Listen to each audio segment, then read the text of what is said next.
Bueno, shalom, shalom para todos. Hoy vamos con la porción de la Torá o Parashá llamada Miketz al final. Estamos estudiando estas porciones de la Torá que son importantísimas para nosotros, no solamente porque, como vimos la semana pasada en la porción anterior, Joseph es un anticipo profético de Yeshua en cada uno de los misterios que han sido revelados. Si nosotros conocemos bien, entendemos la vida de Joseph, entendemos el ministerio de Yeshua anunciado desde entonces, y no solamente eso, entendemos nuestra propia identidad. O en la parachá de hoy, no solamente tenemos esto, ver más de Yeshua, ver más de nuestra identidad, sino que vamos a entender los tiempos finales y lo que está ocurriendo alrededor nuestro en el mundo. Estamos en un tiempo profético final. Si nosotros no entendemos este mensaje, yo les aseguro una cosa, que muchos se perderán del camino.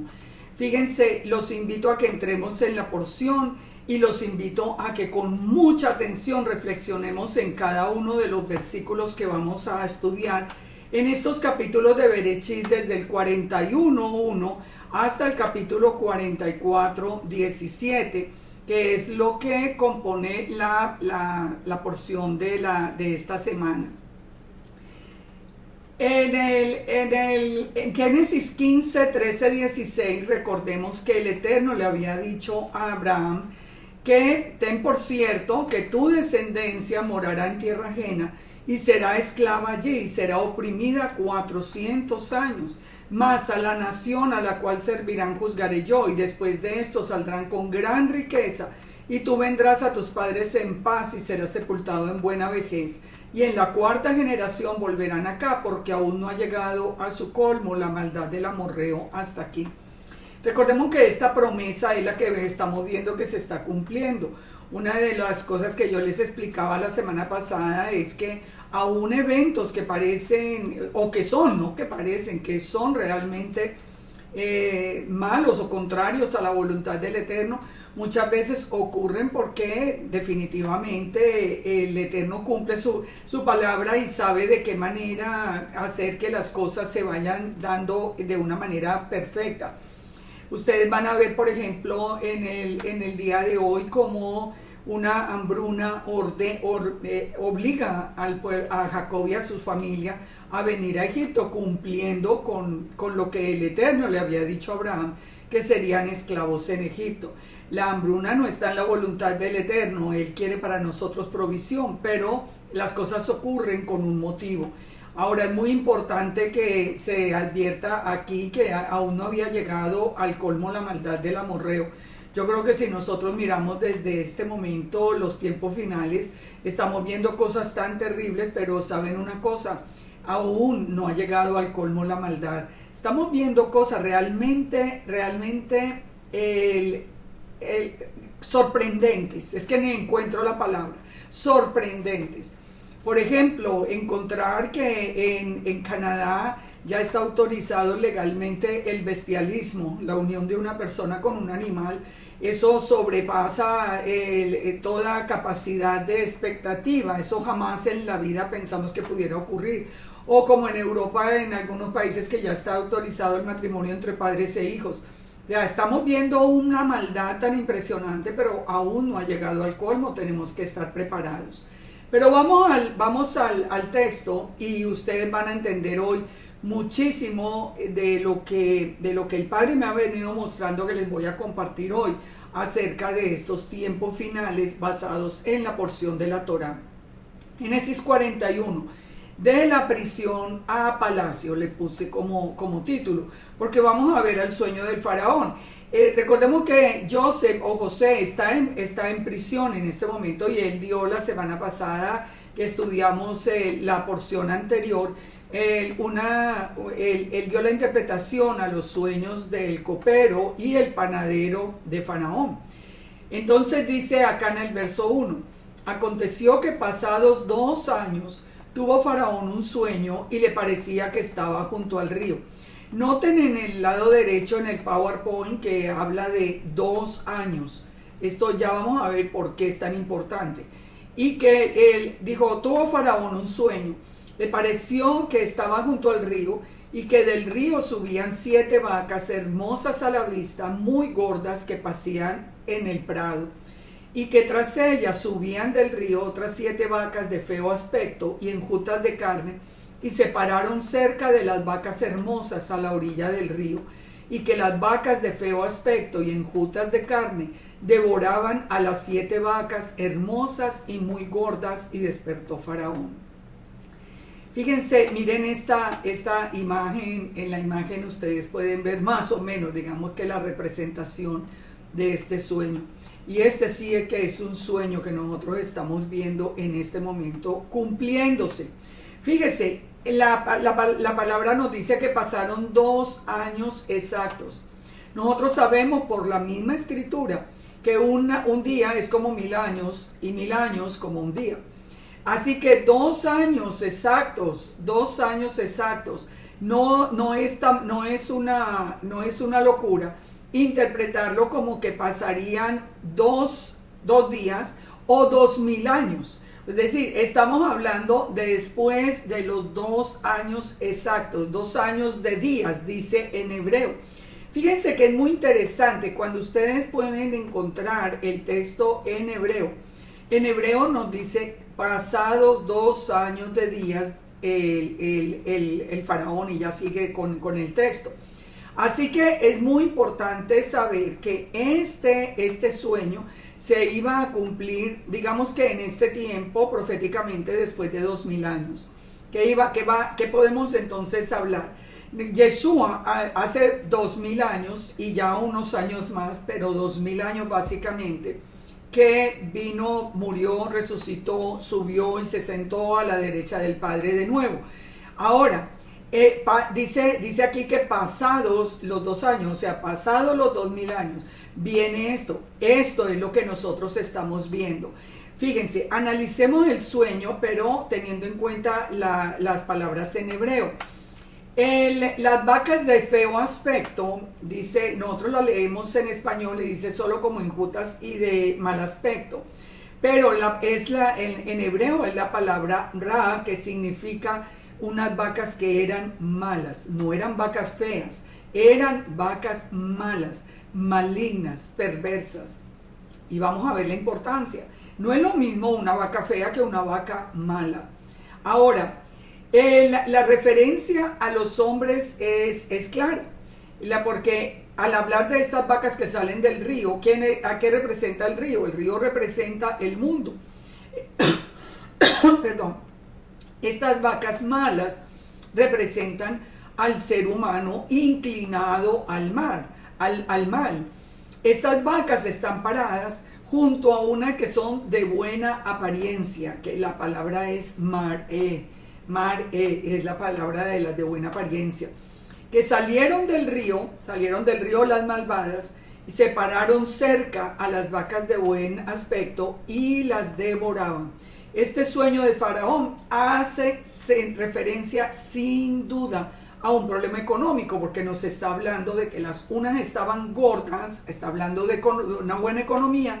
Las otras están hablando de que eran muy extremadamente delgadas, enjutas, se utiliza la palabra, y lo interesante es que son las malas las que vienen hacia las hermosas, digamos, a destruir su economía, a destruir su vida. Digamos que si unas vacas eran malas, las otras que están allí pueden no haber sido malas, sino por el contrario estaban disfrutando de buenos pastos, de economía, que significa en otras palabras que de bendición. Ahora, sigamos antes de entrar en toda la explicación de esto. Dice que otras 7 vacas subían después de ella. Cuando José le revela el sueño al faraón, olvida un detalle que José le revela un detalle que el faraón olvidó. Y le dijo, esas 7 vacas que subían después de ellas, flacas y de muy feo aspecto, tan extenuadas que no he visto otras semejantes en fealdad en toda la tierra de Egipto. Faraón no había dicho esta frase, la dice José, que cuando le está hablando del sueño. usted las vio tan extenuadas como nunca antes. Y si estamos hablando de maldad, estamos hablando de personas cuyo nivel de maldad jamás se había visto, jamás se había visto. Y las vacas flacas y las feas devoraban a las 7 primeras vacas gordas. Y estas entraban en sus entrañas. Pongan atención, entraban en sus entrañas, mas no se conocía que hubieran entrado, porque la apariencia de las flacas era aún mala, malévola, como al principio, y yo desperté. Este está en el verso 19, 20 y 21, cuando ya José le está hablando. ¿Por qué me adelanté a esos versos? Para que podamos unir toda la explicación. Fíjense, las vacas flacas se comían a las gordas, ellas entraban a sus entrañas, es decir, que las hacían parte de su grupo, digamos, aunque no engordaban, quiere decir que no cambiaban. Entonces, fíjense una cosa muy importante, miremos el tiempo de hoy, verá que entendemos este sueño de una manera profética y segura. ¿Por qué salir del río? El río hace referencia al Jordán cuando dando comienzo a la tierra prometida, pero también está relacionado con cruzar, pasar o atravesar. Las vacas malas salen del río, invaden o se acercan a las saludables. Si nosotros estamos mirando este texto, pensando en el Jordán, estas vacas malas salen y devoran, digamos, a las vacas que representarían la bendición del Eterno, es decir, al pueblo mismo del Eterno.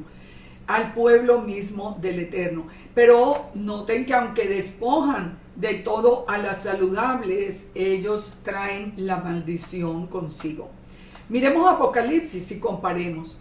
Apocalipsis 6:5. Cuando abrió el tercer sello, oí al tercer ser viviente que decía: ven y mira. Y miré, y aquí un caballo negro, y el que lo montaba tenía una balanza en la mano. Y oí una voz de en medio de los 4 seres vivientes que decía: 2 libras de trigo por 1 denario, 6 libras de cebada por 1 denario, pero no dañes el aceite ni el vino. ¿Por qué estoy haciendo esta unión acá? Porque Apocalipsis nos revela que cuando el tercer caballo, el caballo negro, sale, entonces varias cosas ocurren. Primero, viene hambre, ya la comida empieza a ser repartida por balanza, digamos que empieza a ser repartida por medida a todas las personas de la tierra. ¿Por qué ese caballo es negro? Porque ese caballo negro tiene que ver necesariamente con el petróleo, ¿Qué está ocurriendo hoy? Miremos esto, a ver si es que es coincidencia lo que nos está diciendo. Primero, como sabemos que son malas, pues están relacionadas con el dragón. ¿De qué color es el dragón? Rojo. ¿De qué color es el socialismo o el comunismo hoy? Rojo. Tienen exactamente el mismo color. Quiere destruir la economía. ¿Cuál es el plan que tiene el socialismo en los países nuestros? Es destruir la economía del petróleo. Ustedes saben que el petróleo fue puesto como bendición del Eterno bajo la tierra, primero inclusive a todos los descendientes de Ismael, está en el mismo Génesis. Esa es una bendición del Eterno. ¿Qué es lo que propone todo este sistema? Que no haya fracking, que no haya explotación de petróleo. Se inventan que es que eso daña la tierra, porque eso no es verdad. Y lo que logran es hacer lo que estamos viendo nosotros en este momento, tal vez en el país más rico y más productor de petróleo alrededor nuestro, que es Venezuela. Acabaron con Venezuela y la empobrecieron de esa manera. Pues nosotros podemos ver la destrucción, la capacidad de destrucción que tienen estas vacas flacas. Estas vacas flacas que salen del río. No es que en las gordas había comida, en las flacas no había comida, simplemente no, es que las vacas flacas salían y devoraban a las otras. Esas vacas flacas, que como dijimos ahora, son seres humanos perversos, contrarios al Eterno. Eso lo estamos viendo hoy. ¿Con qué propuesta viene el socialismo o el comunismo a los países? imponiendo todas las leyes que sean contrarias a los mandamientos del Eterno, persiguiendo al pueblo cristiano, haciendo que todo lo que es abominación para el Eterno tenga preeminencia entre ellos, como la homosexualidad, trabajan por la destrucción de la familia, como el aborto. El asesinato de bebés es propuesto como la gran libertad de la mujer. Es decir, nosotros estamos viendo que esas vacas flacas son estas personas malvadas que hoy se están apoderando de nuestros países. Recuerden que Joseph le dijo a Faraón, le dijo, tan malo como nunca antes se había visto.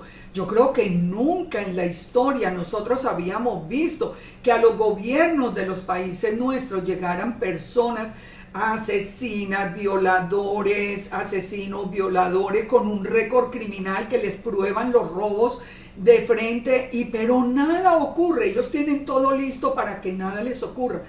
Fíjense, si uno revisa la historia, tal vez tuvimos presidentes unos más buenos que otros, y unos más honestos que otros, pero digamos que como en general normales. Pero es que hoy estamos hablando de asesinos reconocidos, estamos hablando de ladrones reconocidos, cogidos infraganti en el robo. O sea, y la gente, los buenos, la gente que toda su vida amó a Dios, o que aún sin amar al Eterno, tuvieron hasta ahora una vida honesta, honrada, de trabajo, de estudio, de progreso en su propia vida. Hoy los vemos apoyando a personas con unos historiales de delincuencia impresionantes. ¿Qué quiere decir? Que los devoraron. Estas vacas que salieron del río, que salieron del mundo, están devorando, los están metiendo dentro de sus entrañas. Quiere decir que hoy vemos personas que aún diciéndose creyentes apoyan a todo esto.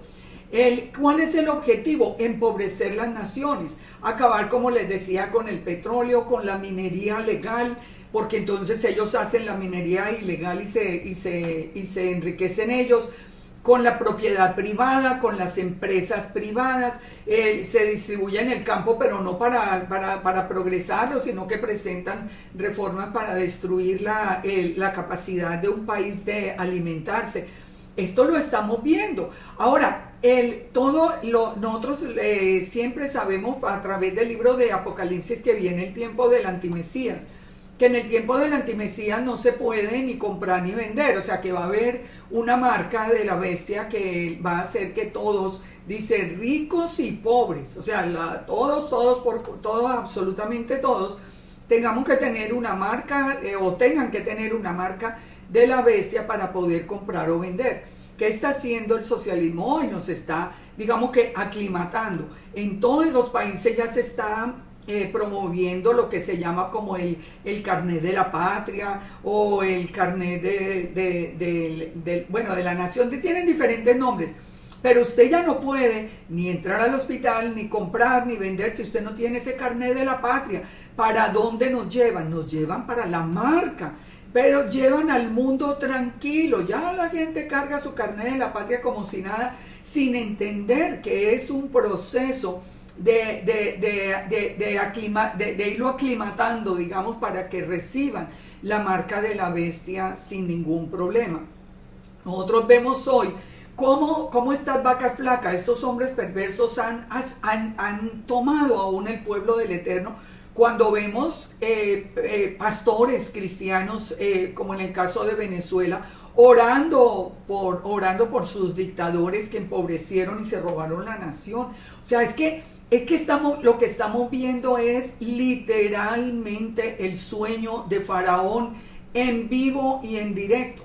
Y la pregunta es, ¿cuántos de ustedes o cuánto de nosotros, porque esa es una pregunta que me hago todos los días, estamos cayendo en la trampa del sistema del antimesías sin darnos cuenta?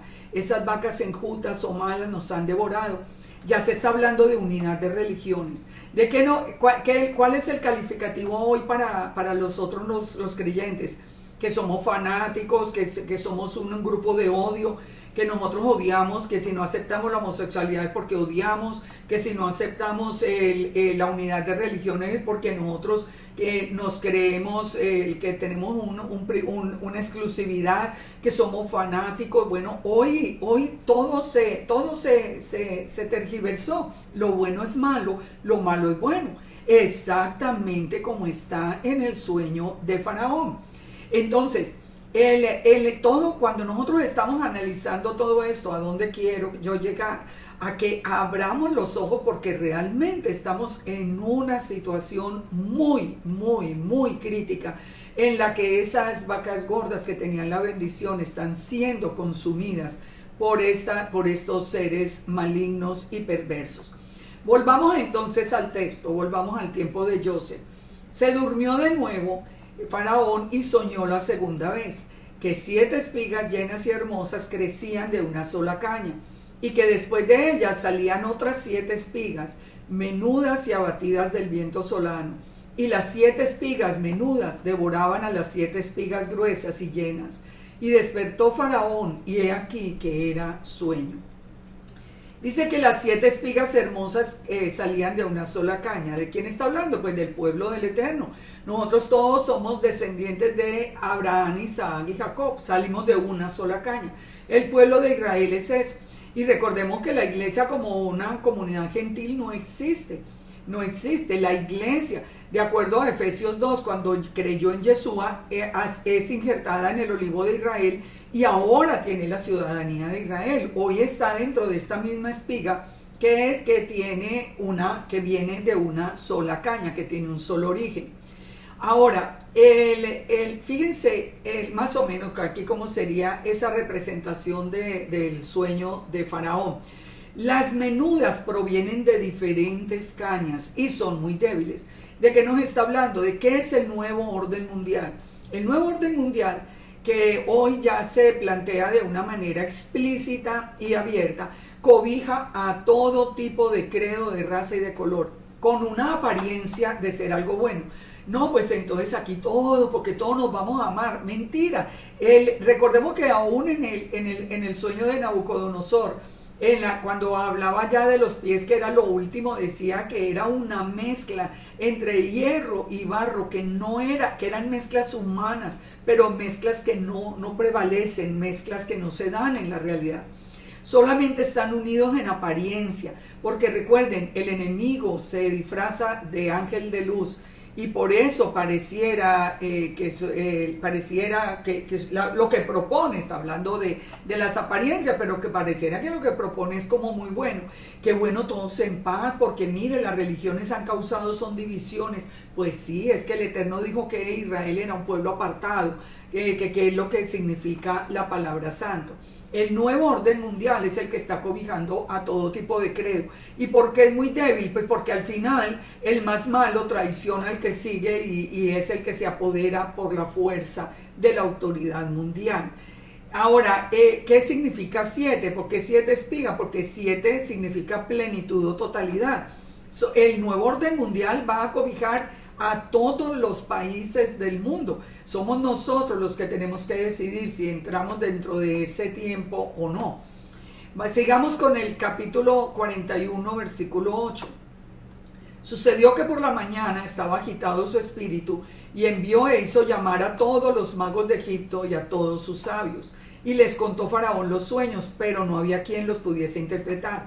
Entonces el jefe de los coperos habló a Faraón diciendo: me acuerdo hoy de mi falta, porque cuando Faraón se enojó contra sus siervos y nos echó a la prisión en la casa del capitán de la guardia, a mí y al jefe de panaderos, él y yo tuvimos un sueño la misma noche, y cada sueño su propio significado. Estaba allí con nosotros un joven hebreo, siervo del capitán de la guardia, y se lo contamos, y él nos interpretó el sueño y declaró a cada uno su sueño. Aconteció que así como él no lo interpretó, así fue. Yo fui restablecido en mi puesto, mientras que el otro fue colgado. Aquí viene entonces la continuación de la historia. El copero entonces comenta esa experiencia. ¿Qué trae como consecuencia? Que el faraón envió por José a la prisión. Lo sacaron, dice que se afeitó, mudó sus vestidos y vino a Faraón. Este proceso es muy interesante porque lo sacan de la cárcel, lo afeitan y le cambian sus vestidos. ¿De qué está hablando? De que en este momento José está cambiando sus vestiduras hebreas por vestiduras egipcias. Él está asumiendo su nuevo rol como egipcio, aunque en su corazón él sigue siendo el mismo creyente fiel que llegó hasta Egipto. Y dijo Faraón a José: yo he tenido un sueño y no hay quien lo interprete, mas he oído decir de ti que oyes sueños para interpretarlos. Respondió José a Faraón diciendo: no está en mí, es Elohim el que me va a dar una respuesta que a usted le traiga paz. Es decir, él reconoce su fuerza, la palabra no es una palabra de él, es una palabra del Eterno. En Génesis 41-46, fíjense qué interesante, que nos dice que José tenía 30 años cuando fue presentado delante de Faraón. En este momento José tenía 30 años. Como estábamos viendo para el paralelo profético con Yeshua, sabemos que tenía la misma edad de Yeshua al comenzar el ministerio. ¿Y por qué? ¿Qué significan esos 30 años? El cumplimiento de la Torá, cuando en Números 4:3 nos dice de edad de 30 años arriba hasta 50, todos los que entran en la compañía para servir en el tabernáculo de reunión. De 30 a 50 era la edad en que podían servir los sacerdotes. Así que José inmediatamente cumple los 30 años, es presentado delante de Faraón. Él había pasado ya 13 años en Egipto, pero fíjense, a pesar de estar en Egipto, él nunca se había rendido al medio ambiente, digamos. Él seguía amando al Eterno con todo su corazón, con toda su alma y con todo su ser. Entonces Faraón dijo a José: en mi sueño me parecía que estaba a la orilla del río y que del río subían 7 vacas de gruesas carnes y hermosa apariencia que pasían en el prado, y que las otras 7 subían después de ellas, flacas y de muy feo aspecto, tan extenuadas que no había visto semejantes en fealdad en toda la tierra. Las vacas flacas devoraban a las 7 primeras gordas, y éstas entraban en sus entrañas, pero no se conocía que hubiesen entrado, porque la apariencia aún era mala como al principio. Bueno, aquí estamos hablando del primer sueño, pero aquí va el segundo. Vi también soñando que 7 espigas crecían en una misma caña, llenas y hermosas, y que otras 7 marchitas, abatidas del viento solano, crecían después de ellas. Las menudas devoraban las hermosas, y lo he dicho a los magos, pero no hay quien interprete. ¿Cuál fue la respuesta de José? José le respondió: el sueño es uno mismo. El Eterno ha mostrado a Faraón lo que va a suceder, lo que va a hacer. Las 7 vacas hermosas son 7 años, y las espigas hermosas son 7 años. El sueño es uno mismo. También las 7 vacas flacas y feas que subían tras ellas son 7 años, y las 7 espigas menudas y marchitas del viento solano, 7 años que serán de hambre. Aquí ya nos está especificando el tiempo que va a transcurrir en ese cumplimiento de este sueño. El sueño entonces requería ¿de qué? De una acción inmediata. Porque ya el Eterno quería que trajera a Jacob con toda su familia a Egipto. Ya vimos cómo lo había anunciado. En Egipto esa familia se convertiría en una nación, y ya como pueblo numeroso, como nación, sería ya sacado de Egipto hacia la tierra prometida. Esto nosotros lo vivimos el mismo proceso. Nosotros, donde se formó realmente ya toda la nación de Israel, la actual, digamos, también en el exilio. La casa de Judá fue llevada al exilio, la casa de Israel estaba dispersa entre las naciones.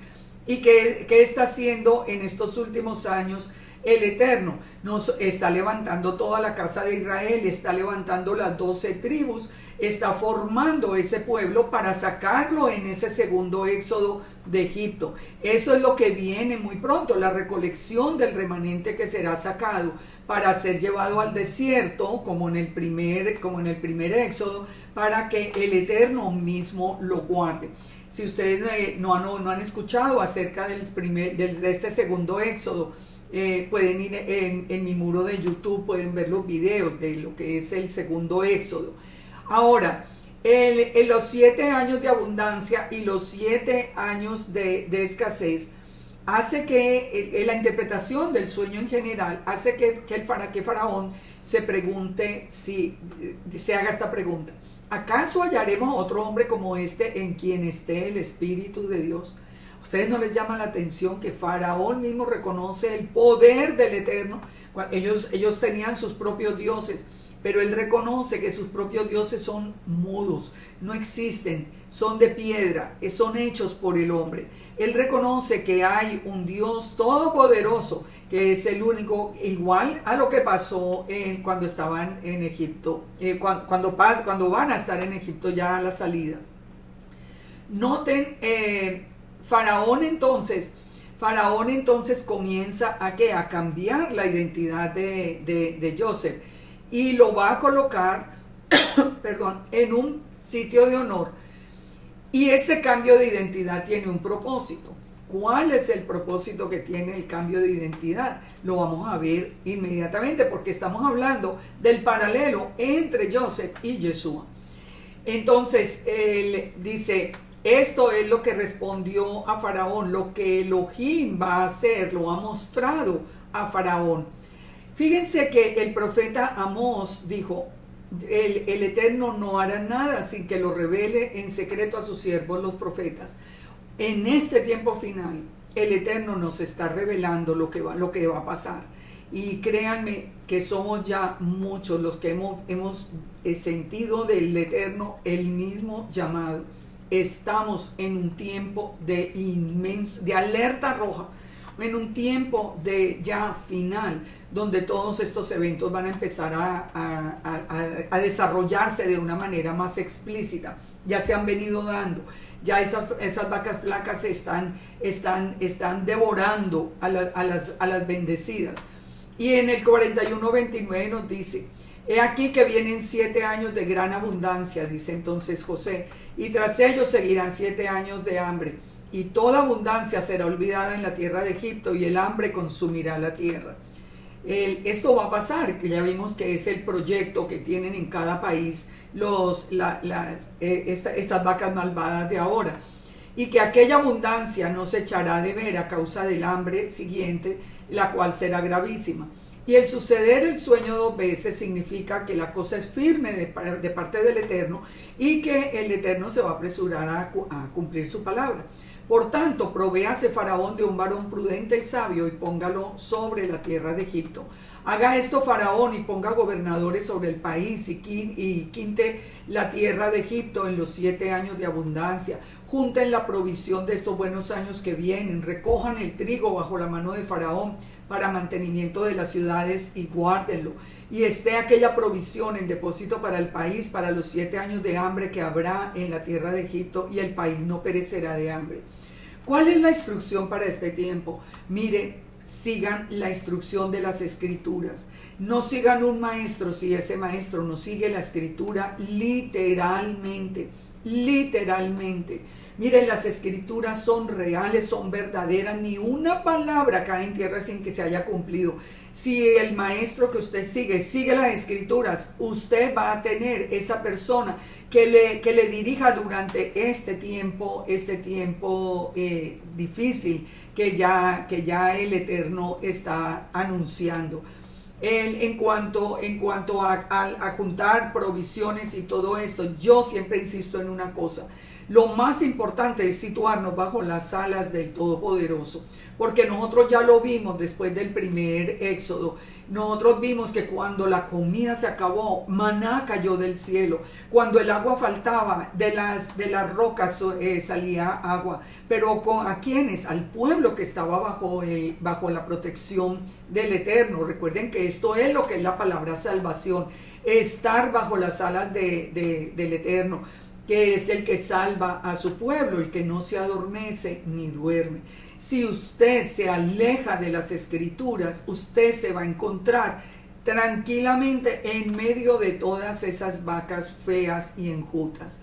El asunto pareció bien a Faraón y a sus siervos, y dijo Faraón: ¿acaso hallaremos a otro hombre como este en quien esté él, en quien esté Elohim, el Rúa Elohim?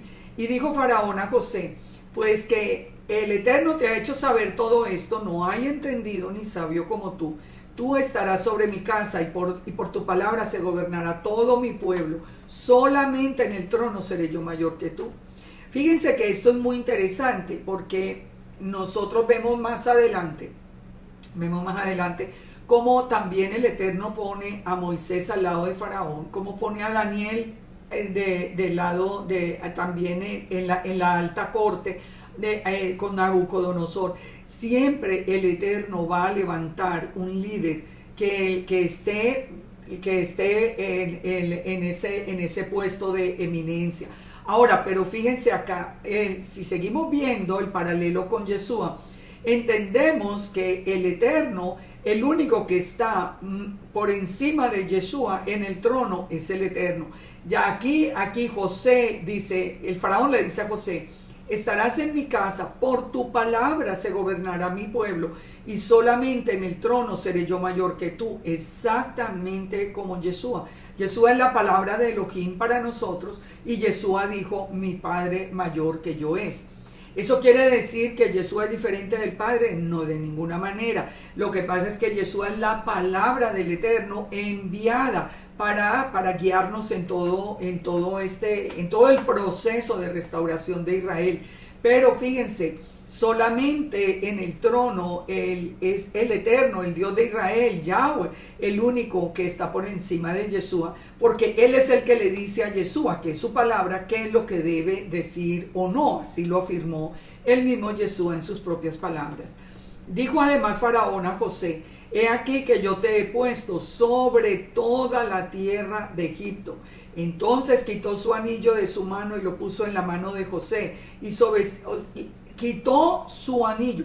O sea, no le puso un anillo de poder, le puso el anillo con todo el poder del faraón. ¿Qué poder tiene Yeshua? En Yeshua habita toda la plenitud de la deidad.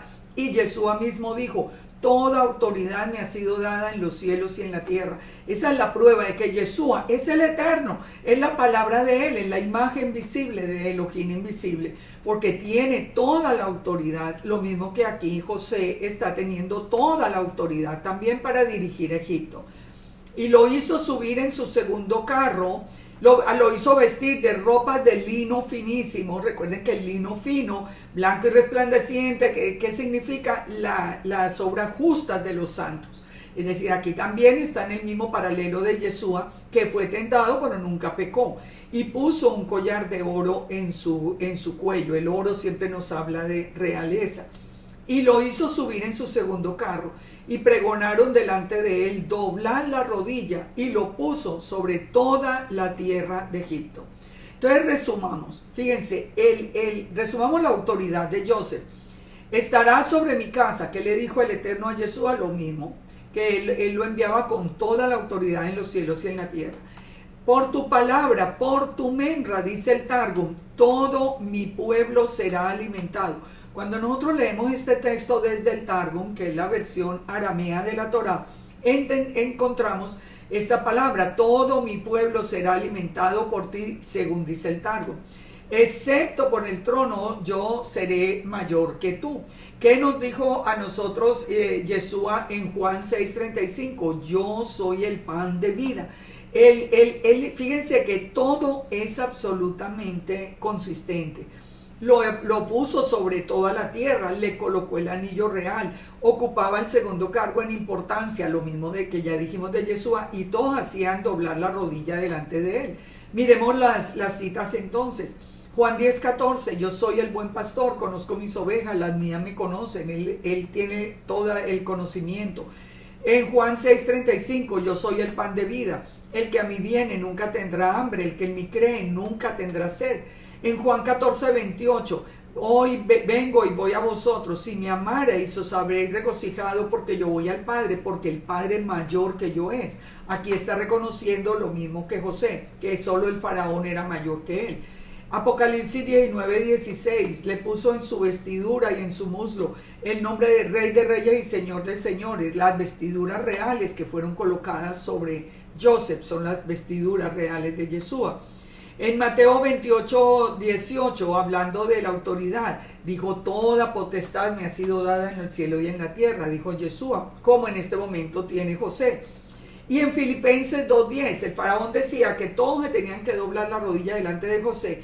Pues Filipenses 2:10 dice, para que en el nombre de Yeshua se doble toda rodilla de los que están en los cielos, en la tierra y debajo de la tierra. Entonces, dense cuenta de esto. No es una coincidencia todo esto que está sucediendo en el texto, en este texto de la vida de José. También le puso entonces un nuevo nombre y le llamó Faraón por el nombre de José, Safnat Panea, y le dio por mujer a Asenat, hija de Potifera, sacerdote de On, y salió José por toda la tierra de Egipto. ¿Qué significa ese nombre egipcio de Safnat Panea? Primero que todo, pensemos en esto. Nosotros como conocimos a Yeshua por su nombre griego Jesús o Jesucristo. Es exactamente el paralelo. También Jesús tuvo un nombre griego y una apariencia romana o griega que no nos permitía ver esa identidad israelita como en este momento. Es imposible identificar a Joseph como un israelita.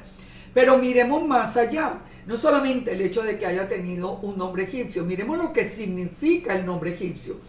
El nombre egipcio de Safnat Panea significa revelador de secretos. Hay otros eruditos que piensan que significa el creador y el preservador de la vida, también como el gobernador del distrito del lugar de vida.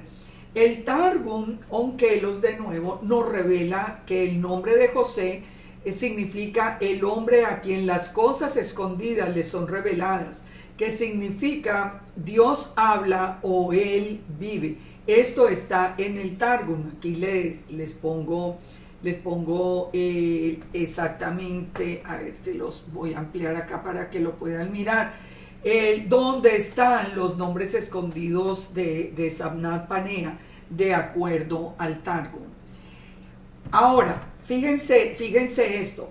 El nombre de Jesús entonces, ¿qué es? Ya dijimos, el nombre de Jesús era un nombre griego, una transliteración del nombre de Yeshua al griego.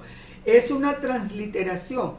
Hay muchas personas hoy que se aprendieron, hay personas que escuchan y simplemente repiten sin pensar, sin tener ninguna evidencia. Muchas personas hoy dicen, no, que porque el nombre de Jesús significa caballo, que por Jesús en hebreo es caballo. Pues un nombre griego no se puede interpretar a la luz de otro idioma, del hebreo. Sus es caballo, pero en hebreo, y el nombre de Jesús es Yesous, es la transliteración del nombre de Yeshua al griego. Nos dice que el nombre de Safnat Panea significaba el que conoce todos los secretos. Yeshua es el que conoce todos los secretos.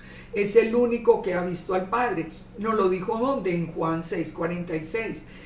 Nos dice que Safnat Panea significa el creador o el sustentador de la vida. Pues Yeshua dijo, Pablo dijo acerca de Yeshua, en él fueron creadas todas las cosas, las que hay en los cielos, en la tierra, visibles, invisibles, sean tronos, dominios, principados, potestades, todo fue creado por medio de él y para él. Yeshua es divino, sin duda.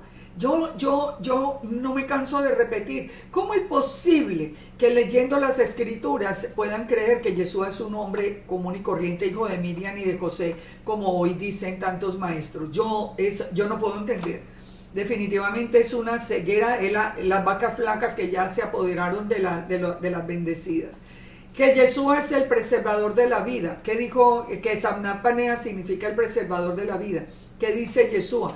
El que oye mi palabra y crea el que me envió tiene vida eterna y no vendrá a condenación, mas ha pasado de muerte a vida. Yeshua es el dueño del pozo del agua viva. Él es el sustentador mismo de la vida. Él es la palabra del Eterno. Como, también Samnat Panea tenía este significado. Y él vive, porque ¿qué significa el nombre de Yeshua? El nombre de Yeshua significa es Emmanuel, que es el Eterno con nosotros.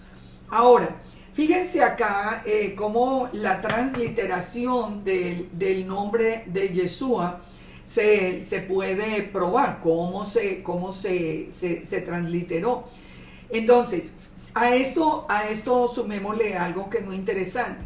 José significa el que añade. ¿Qué es lo que vino a añadir Yeshua? Yeshua dijo, yo solamente vine a buscar las ovejas perdidas de la casa de Israel, y estas ovejas perdidas van a ser añadidas a la casa de Judá. Todo tiene sentido literalmente, todo tiene sentido. No hay nada que se oponga a esta interpretación de José como un anticipo de Yeshua. O sea, nosotros tenemos que entender todo esto. Primero, para que dejen de creer en tantas cosas que no están en la escritura. Nosotros tenemos una palabra revelada segura.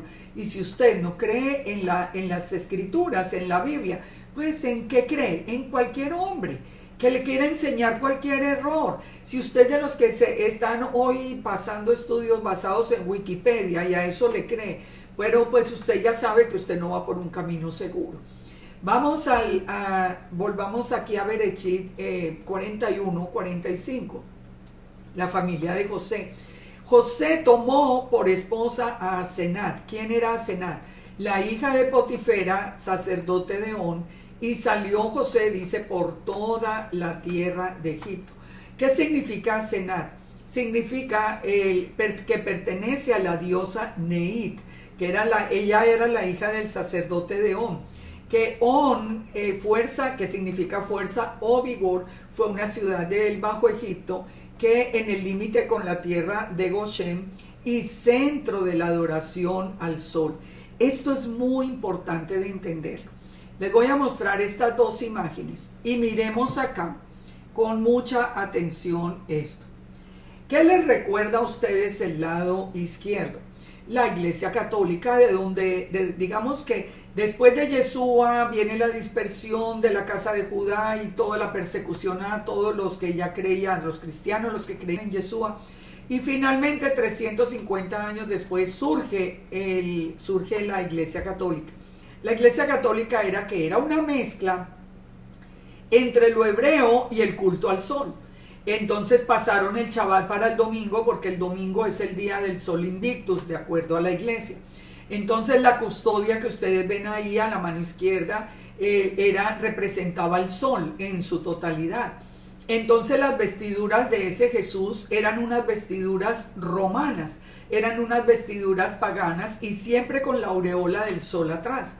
Si ustedes ven la misma geografía, la misma forma en la que está construido el Vaticano, es una representación no solamente del sol, sí, con los rayos en el piso, sino también un culto a la genitalidad. O sea, son puros cultos paganos resumidos. La hostia misma era redonda. O sea, todo lo que nosotros vimos, todos los que salimos de la Iglesia Católica, de pronto ya muchos de ustedes fueron sus padres los que salieron de la Iglesia Católica y ustedes ya son una generación que empezó ya en el camino de esa transición hasta donde vamos hoy.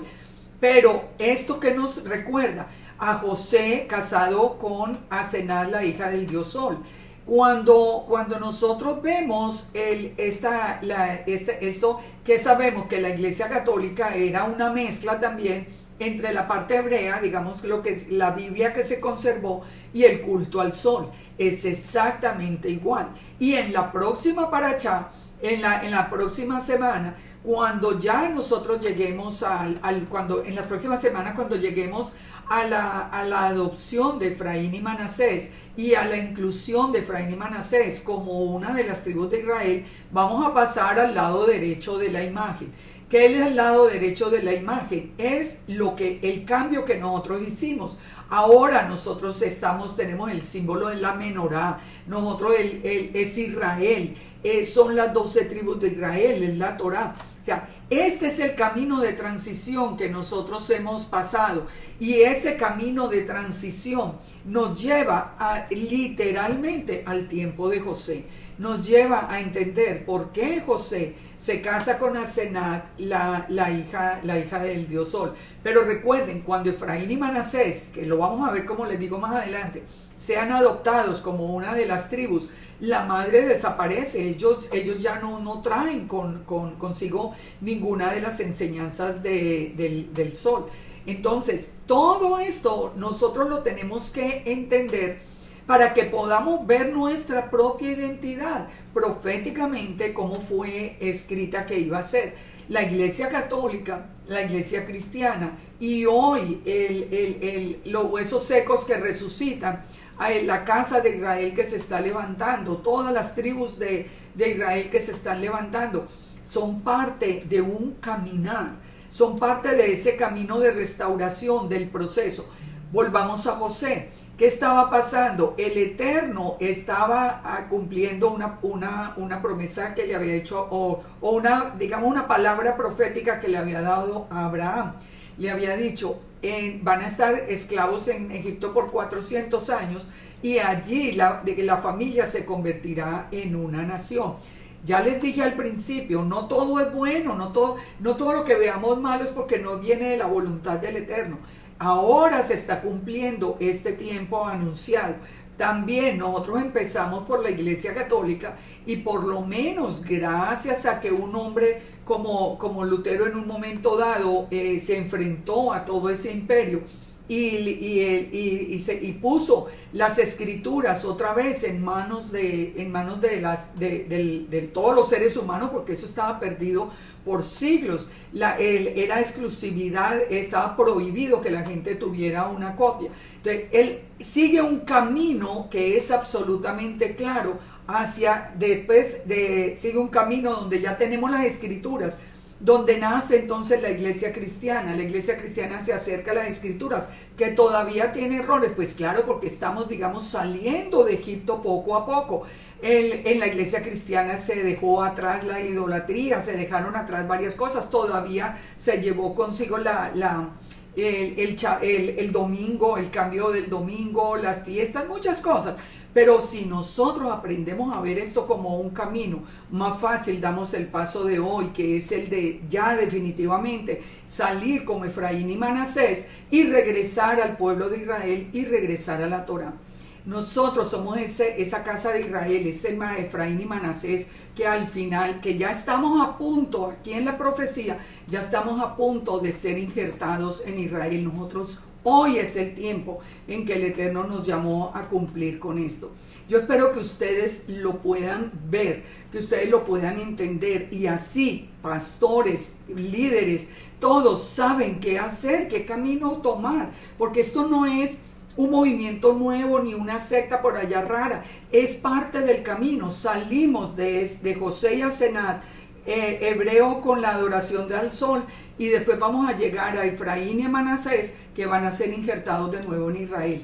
De ahí salimos, llegamos atravesamos la Iglesia Cristiana y recibimos el llamado para ser adoptados e injertados en Israel. Ahí entendemos también muchas de las costumbres que sigue teniendo Efraín. Por ejemplo, Oseas 14:17 dice que Efraín es dado a los ídolos. ¿Por qué siempre están buscando un ídolo? Porque ya sabemos que eso estaba anunciado.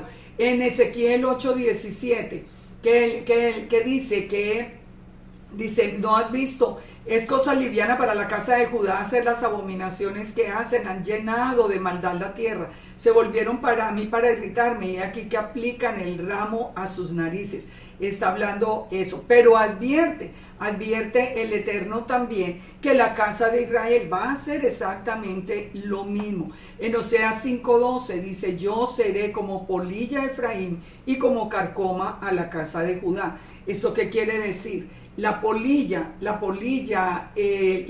come desde afuera. Efraín es dado a los ídolos, Efraín es dado a seguir cualquier boba que le enseñen, aunque no esté en la escritura. Ellos siguen por cualquier lado, se empiezan a dañar desde afuera.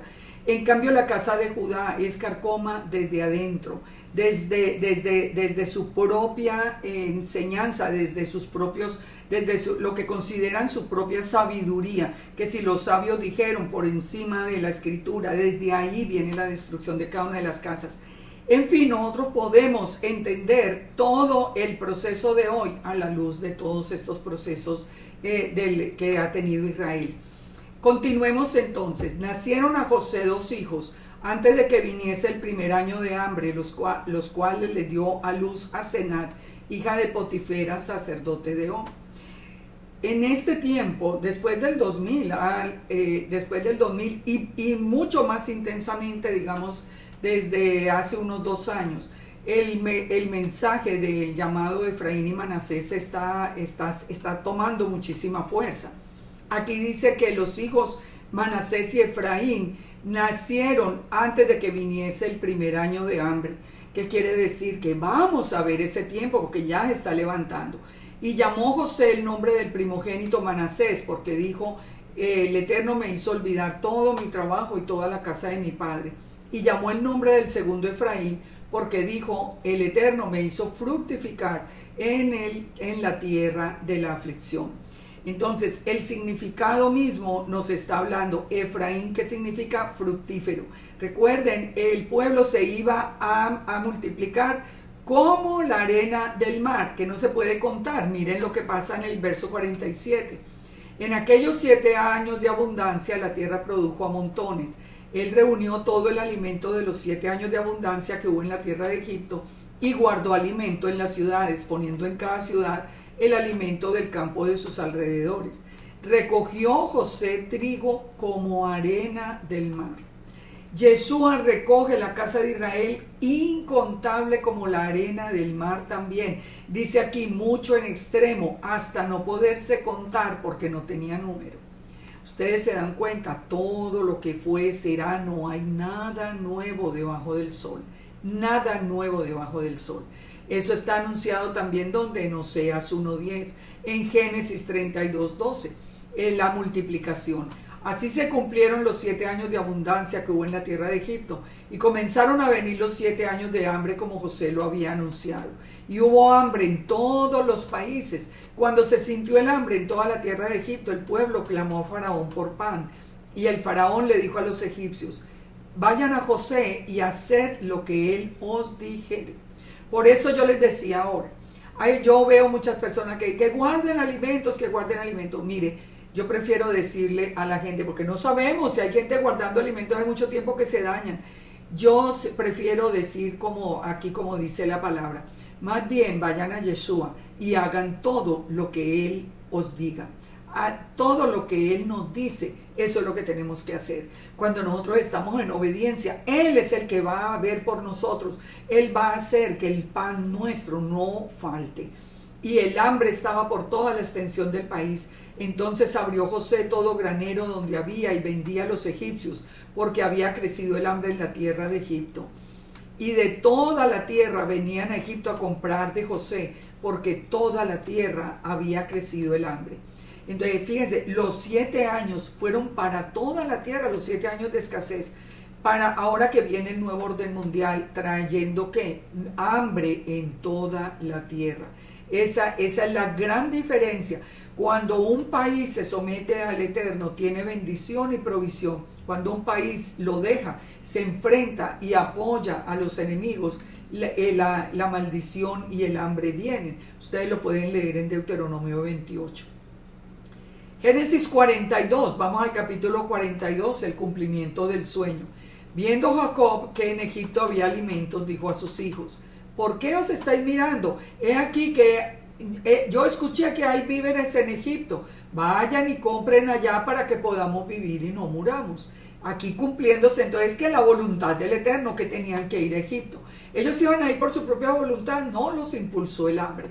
Y descendieron los 10 hermanos de José a comprar trigo.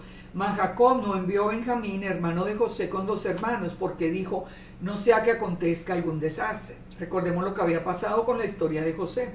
Vinieron los hijos de Israel a comprar entre los que venían, porque había hambre en la tierra de Canaán. Y José era el señor de la tierra, quien le vendía a todo el pueblo. Y llegaron los hermanos y se inclinaron delante de él. Ustedes recuerdan, vimos en la porción pasada el sueño que José había tenido, que todos sus hermanos y aún sus padres se inclinaban delante de él. José todos se inclinaron a tierra. Todo se cumple, todo, porque nosotros tenemos el único Elohim vivo y verdadero. En Hechos 7:11, ¿qué nos dice? Vino gran hambre en toda la tierra de Egipto y de Canaán, y gran tribulación, y nuestros padres no hallaban alimentos, solo en Egipto había comida, tal como lo había anunciado el Eterno, y Jacob envió a sus hijos a buscar alimento. El sueño de José que hablaba de los manojos en el campo. Recuerden que el manojo de José estaba derecho, pero los manojos de los hermanos se inclinaban delante de él. Mire, nosotros estamos viviendo definitivamente, nosotros estamos viviendo el tiempo de restauración de todas las cosas. Todo se está revelando, todo lo estamos entendiendo. Este es un tiempo de ver la palabra de una manera segura. Ellos vienen los hermanos, no reconocen a José, ellos se inclinan delante de él, pero no lo reconocen. ¿Por qué no lo reconocieron? Por su vestidura egipcia, por su lenguaje egipcio, por su apariencia, por todo. ¿Por qué Judá no ha reconocido a Yeshua? Porque siempre presentamos a Yeshua con un nombre griego, Jesús o Jesucristo, y porque la apariencia era una apariencia romana, porque el lenguaje era romano, porque ellos les presentábamos un Jesús que decía que la Torá estaba abolida, un Jesús que había cambiado el Shabbat por el domingo. Imposible que lo reconocieran.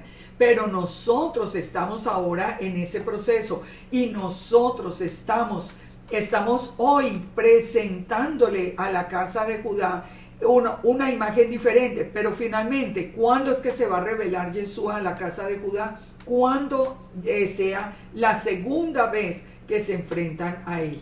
Fíjense acá, sobre el regreso del Mesías, en el verso 26 dice que todos tendremos, en Romanos 11:25 nos dice que no ignoréis este misterio. ¿Cuál es el misterio? Que las dos casas tendrían ceguera parcial hasta que se cumpliera el tiempo de la plenitud de los gentiles, y luego todo Israel sería salvo. Estamos en el mismo proceso. Estos hermanos ahora tienen ceguera parcial en relación a José, y en esa primera venida de José, como la casa de Judá tiene ceguera parcial con respecto a Yeshua en su primera venida. Ahora, ¿cuándo es que lo van a conocer? Al final, ya cuando esté cerca la segunda venida y cuando vaya a comenzar el reinado milenial.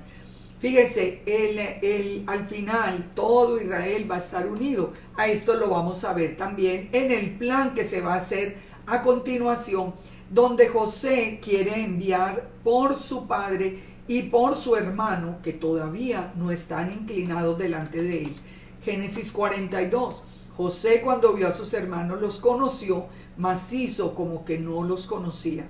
Él los reconoció inmediatamente. Dice, les habló ásperamente y les dijo: ¿de dónde habéis venido? Ellos le respondieron: de la tierra de Canaán, para comprar alimentos. José pues conoció a sus hermanos, pero ellos no le conocieron. Exactamente en la primera venida. Entonces se acordó José de los sueños que había tenido acerca de ellos, y les dijo: espías sois, por ver lo descubierto del país habéis venido.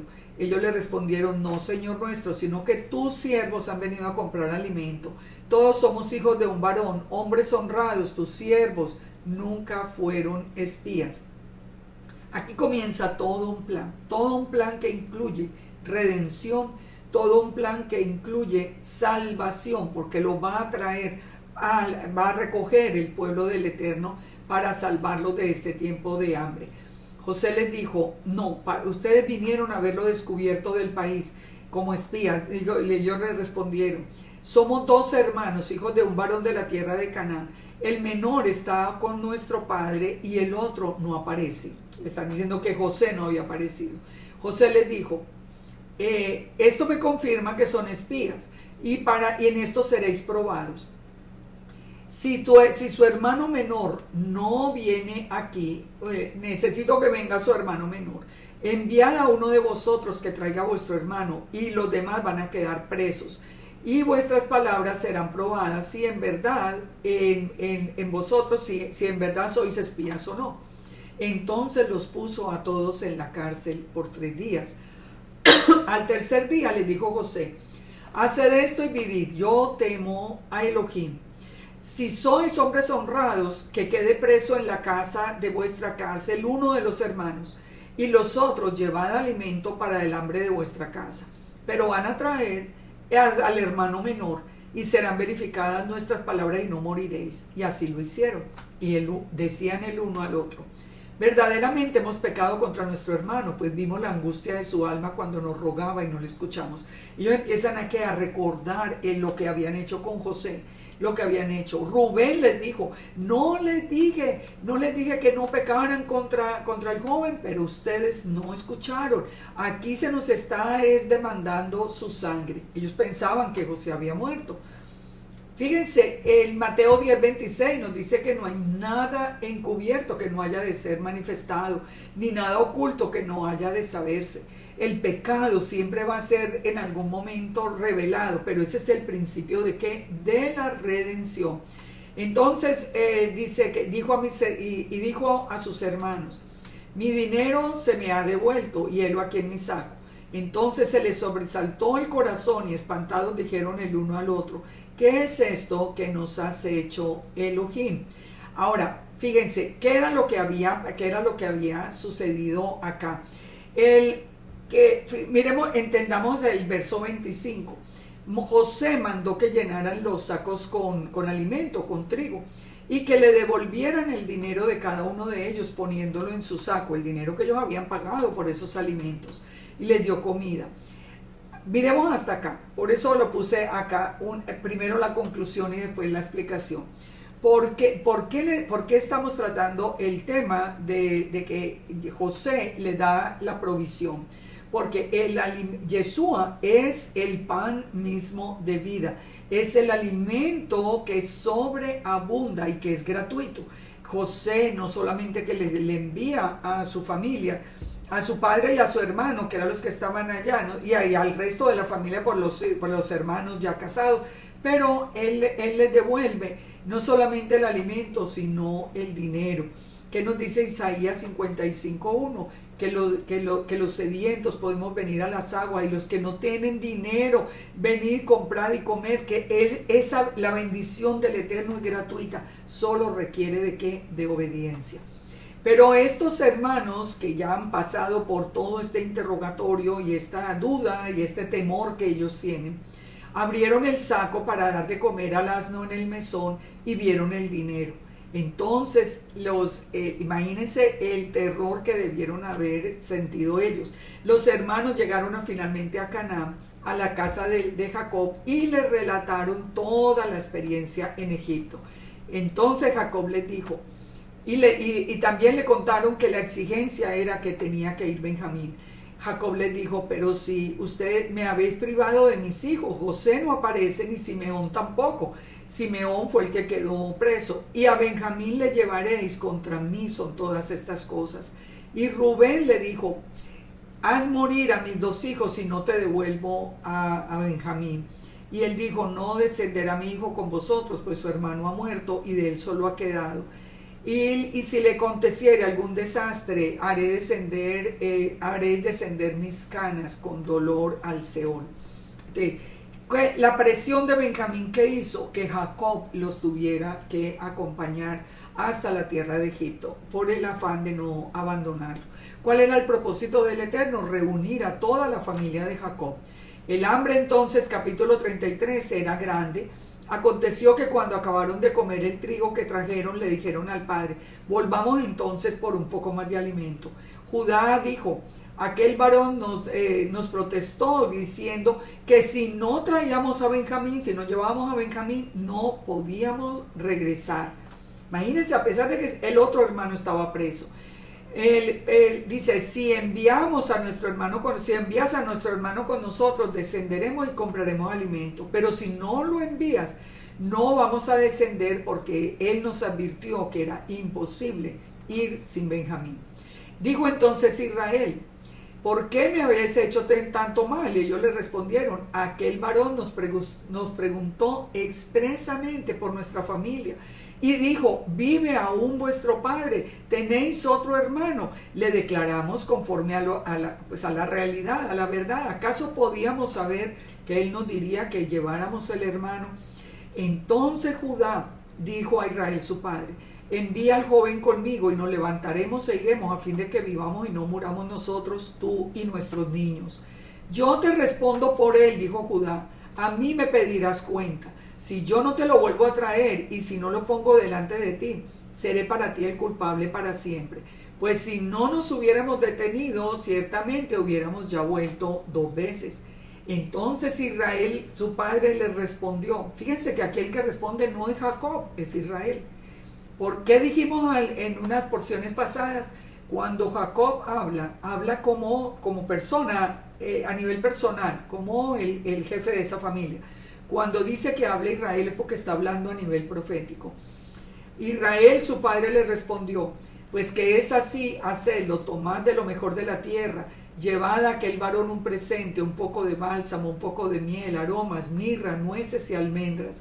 Tomad en vuestras manos doble cantidad de dinero y llevad vuestra mano el dinero vuelto en las bocas de vuestros costales. Quizá fue equivocación. Tomad a vuestro hermano y levantaos a aquel varón, y el Shaddai, el Dios omnipotente, os dé misericordia delante de aquel varón y os suelte al otro hermano y a este Benjamín. Y si ese de ser privado de mis hijos, que lo sea. ¿De qué está hablando acá? Fíjense, está haciendo lo mismo que él trató de hacer con Esaú, de darle los presentes, pero aquí hay algo que él está invocando: la presencia del Shaddai. Recordemos que es con el Shaddai con el que el mismo Jacob luchó. Él le dice que el Dios omnipotente os dé misericordia, que sea el que guarde el camino. Entonces tomaron aquellos varones el presente, tomaron en su mano el dinero, a Benjamín se levantaron y fueron a Egipto y se presentaron a José. José vio a Benjamín con ellos y le dijo: lleva a estos hombres y degüella una res y prepárala, pues ellos comerán conmigo al mediodía. E hizo el hombre como José dijo y llevó a los hombres a la casa de José. Fíjense lo que pasa acá. Entonces aquellos hombres tuvieron temor cuando fueron llevados a la casa de José y decían: por el dinero que fue devuelto en nuestros costales la primera vez nos han traído aquí para tendernos lazo y atacarnos y tomarnos por siervos a nosotros y a nuestros asnos. Ellos no podían entender qué pasaba. Ahora se acercaron al mayordomo de la casa de José y le hablaron a la entrada de la casa y le dijeron: Señor nuestro, en realidad, de verdad, descendimos al principio a comprar alimentos. Aconteció que cuando llegamos al mesón, ya le explican, encontramos el dinero, pero hemos traído ese mismo dinero, nosotros lo devolvimos. Ellos están justificando todo lo que pasó, porque tenían el temor de ser castigados por eso. Pero el hombre le respondió: paz a vosotros, no temáis, vuestro Elohim y el Dios de vuestro padre os dio el tesoro de vuestros costales. ¿Se dan cuenta? Todo, la bendición del Eterno es gratuita, nos devolvió, nosotros no tenemos que pagar por la bendición. Y llevó a aquel varón a los hombres a casa de José, les dio agua, lavaron sus pies y dio a comer a sus asnos. ¿Dónde fue todo esto? En la puerta. ¿Quién es la puerta? Yeshua. El hombre los lleva adentro, lavan los pies de todos. ¿Qué fue lo que hizo Yeshua en Juan 13:5? Lavó los pies de todos los discípulos.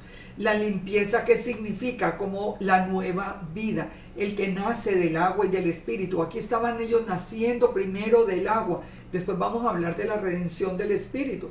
Aquí están ellos como entrando en esa última fase de ese encuentro, en esa última parte del proceso. Ahora, una vez ya limpios, se enfrentan a José y se inclinan ante él. ¿Qué es lo que nosotros hacemos? Lo mismo. Primero nos lavamos, empezamos a limpiarnos de toda maldad, de todo pecado, y después nos inclinamos delante de Yeshua. Entonces Josué pregunta por el Padre y se conmueve hasta las lágrimas al ver a su hermano. Dice, y pusieron para él aparte y separadamente para ellos, y aparte para los egipcios que con él comían, porque los egipcios no pueden comer pan con los hebreos, porque eso es abominación para los egipcios. Aquí encontramos un dato muy importante, que también viene de la mano del Eterno.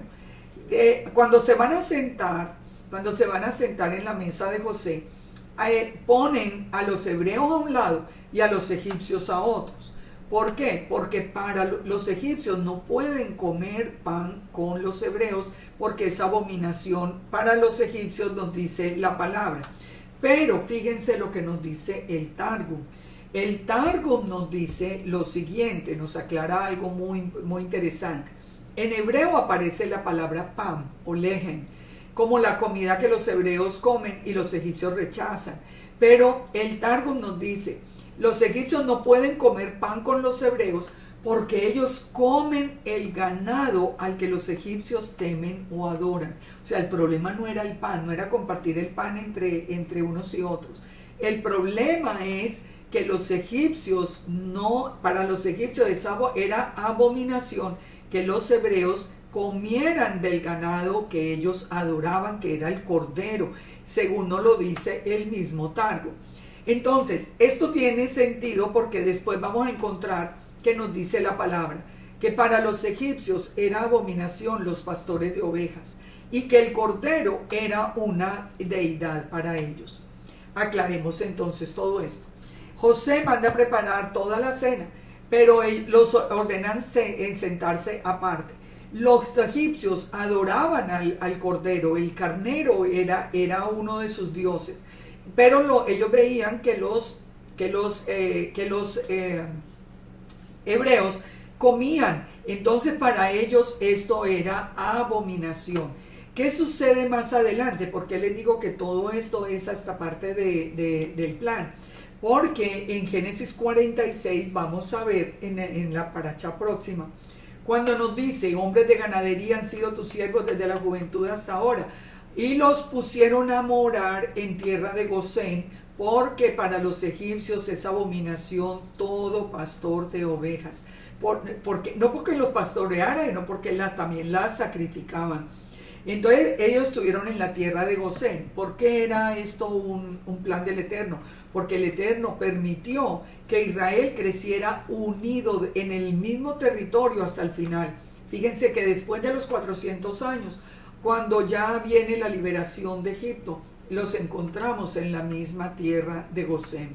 El Eterno permitió que el hecho de que hubiera esa abominación los pusieran aparte y ellos no perdieran su identidad hebrea, como nunca la perdieron, ni se mezclaran con el pueblo egipcio.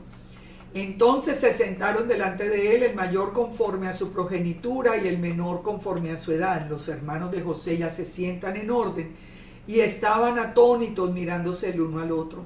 José tomó viandas de delante de sí para ellos, pero la porción de Benjamín era 5 veces mayor que cualquiera de la de ellos, y bebieron y se alegraron con él.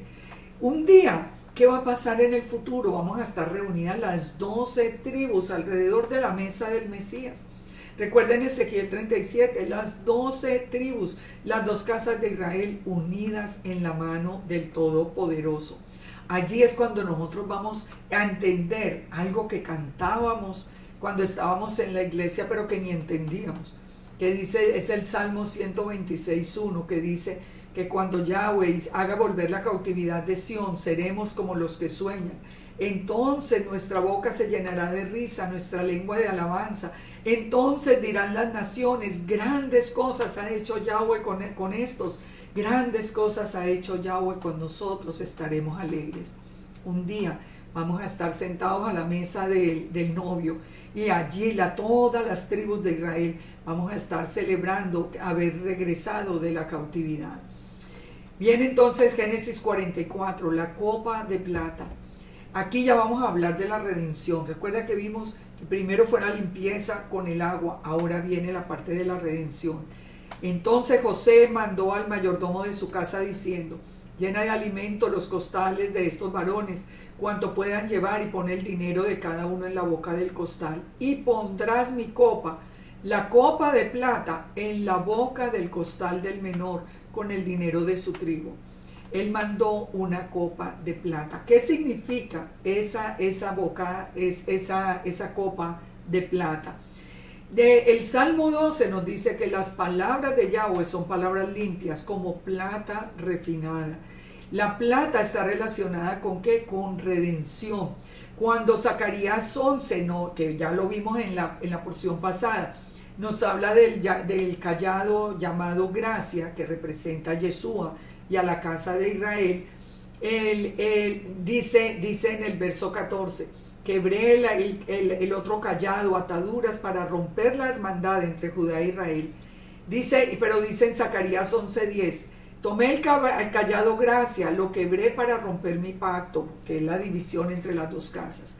Y fue deshecho en ese día. Y así conocieron los pobres del rebaño que miraban a mí, dice Yahweh, que era la palabra de Yahweh.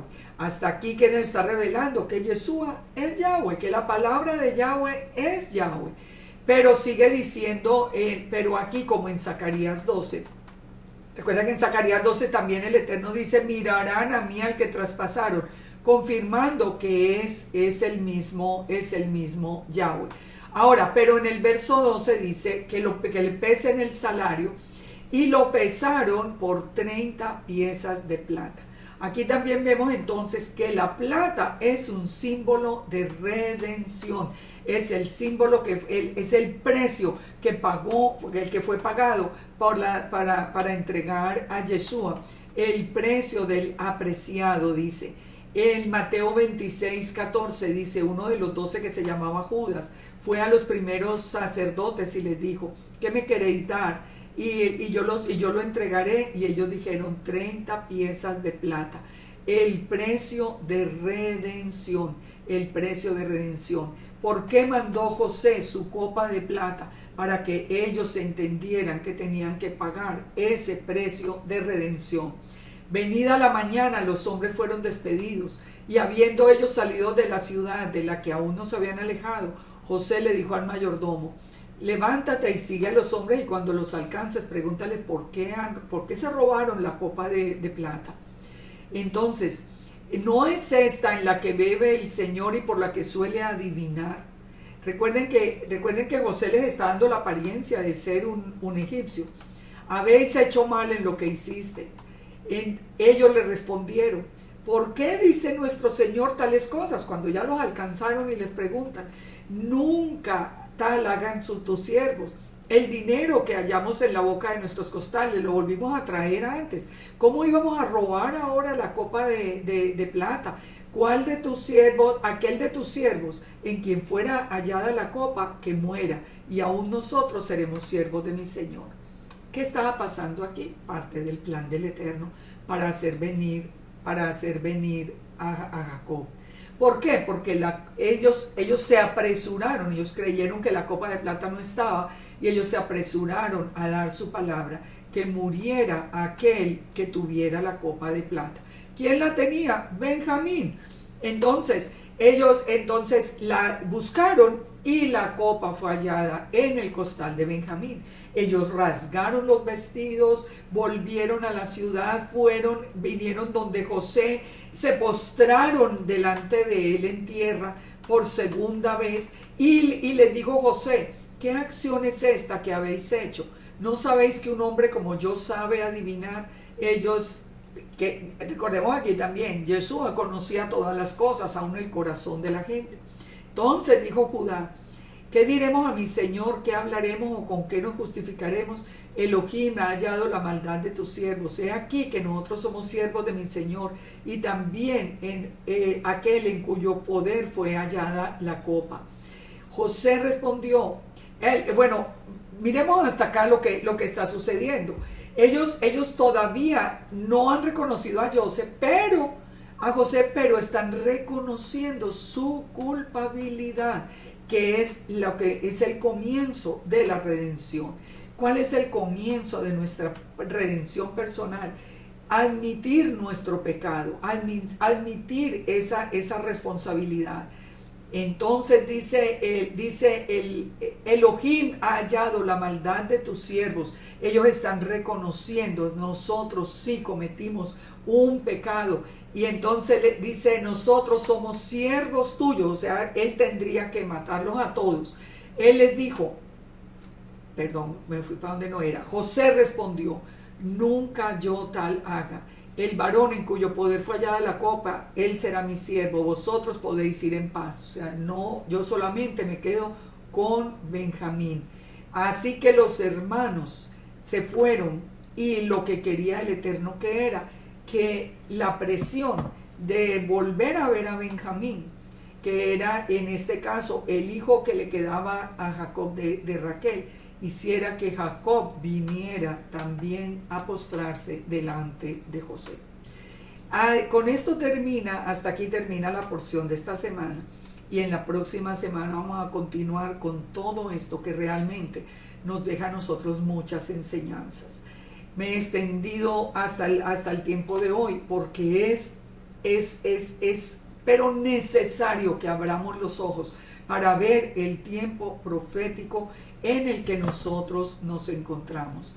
Que el Eterno nos bendiga, que el Eterno nos permita la próxima semana seguir con esta historia que nos enseña no solamente el pasado, sino el presente y aún el futuro, y que nos dé ese corazón que sea capaz de hacer redención, que sea capaz de nacer del agua y del espíritu, que sea capaz de postrarse delante de Yeshua, reconociendo todo pecado, reconociendo toda falta y reconociendo que solamente podemos esperar de Él misericordia.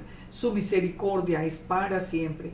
Así que los invito a que la próxima semana continuemos con todo el estudio de esta bella porción de la Torá.